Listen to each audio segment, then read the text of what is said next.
Hi, Joe Glavin with Philadelphia Floor. The National Wood Floor Association and the Philadelphia Floor Store hosted a seminar on finish application and color.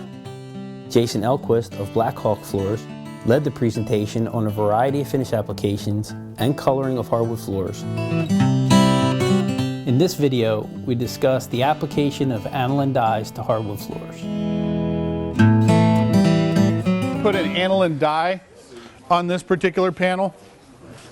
Anybody messed with dyes before? No. A few of you, not really.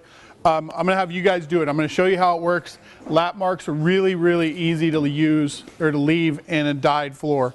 The darker you go, you can make you look like a hero if you stain a floor black with aniline dye. Because essentially you've saturated the floor with pigment. It can't take any more. It goes jet black and you look like you're the best sand and finish guy in the world.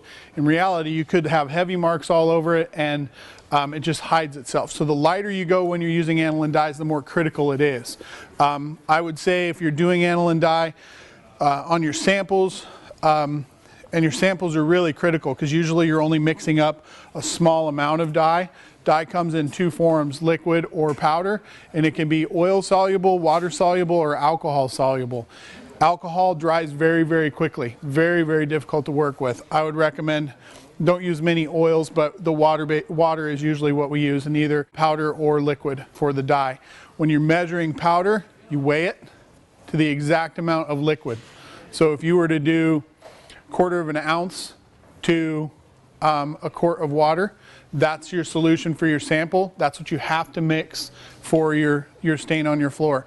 They will vary. On the liquid form, you usually use drops. So they'll tell you 30 drops per gallon or 50 drops per gallon. You need to make sure that you follow those guidelines on that. And whatever you make your sample at, you need to do your finished floor at. So if you lose count, pour it out and start over. Unless it's just going jet black and then you're off by 1 or 2 and probably not a big deal. This one isn't going to be super dark. A couple of things to help alleviate your marks or your stop and start lines is cut an applicator to maybe 2 or 3 board width. So you'd cut an applicator down. This one's pretty close to 2. Okay, that's going to help you when you stop and start. So when you lift, also the width on this one works really well. So if you have a heavy spot, you can start at a board edge and help pull that out. So a dye is more transparent.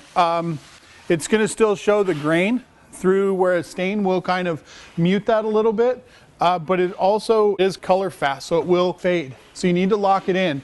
But if you have a customer that doesn't really want color variations like from the dark to light boards, this will help alleviate that a lot. Whereas if you did something like a natural stain, you're still going to have those bigger color variations.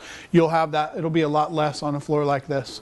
But this is a product that you have to put a stain down over the top of it to lock your color in because it will fade. So basically what you do is you take this, saturate your applicator. Drier is better. This stuff goes a long ways.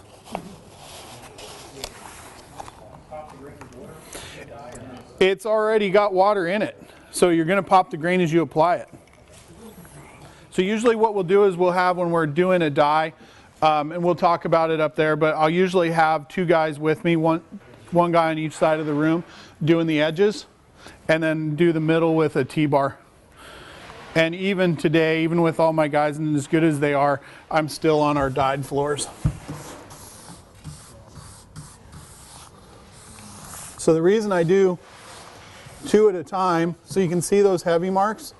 See like the light and the dark, see the pulls? So when you're running a T-bar with this,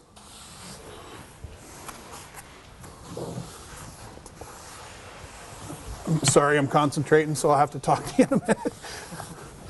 I can't multitask. That's all right. Thank you.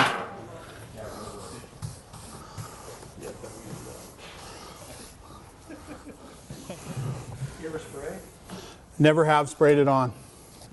I know a guy that has.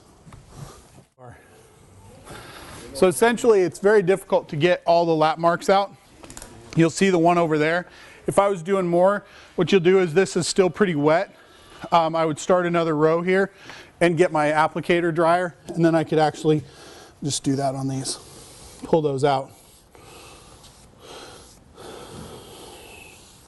I need 2 guys to jump in here and do the rest. What determines if you want to change the color?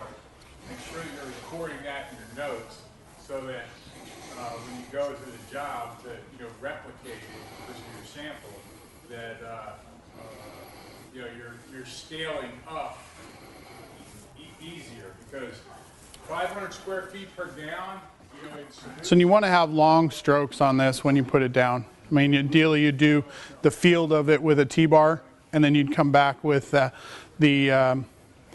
applicator, undo and touch up the edges. And you can see where if you overlap, it's going to go darker. Multiple coats of this will go darker. So sometimes you might want to tape off a room so you actually have the ability to actually do small sections. So I've seen a great room that was taped off, and they did every other row. They did about 2.5 feet in strips across the floor, and every other one so they could walk in on that floor. And then they went back and did the reverse. They taped on what they just did and then did the other 2.5 foot strips across. Takes a long time, but it worked for them, and it came out really, really nice. They did a great job. You said you use a T-bar. Exactly the same method, like dip and... Yep. I just use a Padco. And that works too. Is it basically the same? Yeah. This is definitely something you build some panels and figure it out and try and perfect it before you go and do a job with it. Now, will that blend together where you stop and you start eventually? Or? No. Well, that'll blend pretty well, but the lap marks, the heavy spots, no. You said you weigh your dyes. Like I use size, teaspoon, flat, scraped off. Is that not as accurate? No. No, you need to do weight. You can have voids in there. You could have a chunk. You can have lots. You need to do weight on your dyes. Can you blend like overlap marks with your pad, if you're staining with a pad? So what you'd probably do, yeah, the stain will help you a little bit, alleviate some of those issues, but they're still going to be there. The light spots would be there. The dark spots will be there.